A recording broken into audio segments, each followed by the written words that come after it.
tot aportul lui Modric, care știe și el să scoată această lovitură de la 11 metri. Ivan Rakitic, cel care va executa față în față cu Volkan Babacean. În minutul 44, moment important după cele 4 mici trimise în transversală în această primă repriză. Ivan Rakitic are șansa de a aduce echipa în avantaj. Șutează Rakitic, 1-0 pentru Croația. O execuție sigură a șeptarului de la Barcelona. Ce s-a jucat în prima repriză, Maxim? Da, e un scor meritat pentru croați. Execuție simplă la firul ierbii. Rakitic, care de obicei execută...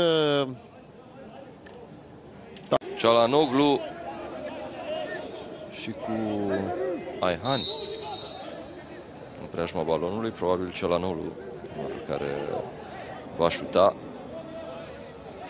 Bate bine loviturile libere și o bate bine și pe aceasta. Este 1-1.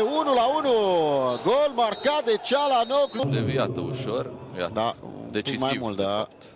De Perisic. Altfel mingea s-ar fi dus în afara terenului. Perisic mai degrabă poate fi creditat cu golul. Cât noroc a avut Turcia în această...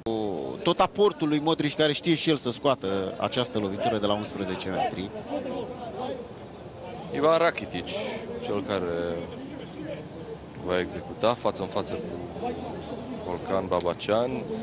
În minutul 44, moment important după cele 4 mici trimise în transversală în această primă repriză. Ivan Rakitic are șansa de a aduce echipa în avantaj. Șutează Rakitic, 1-0 pentru Croația. O execuție sigură a șeptarului de la Barcelona. Ce s-a jucat în prima repriză, Maxim? Da, e un scor meritat pentru croați. Execuție simplă la firul ierbii. Rakitic, care de obicei execută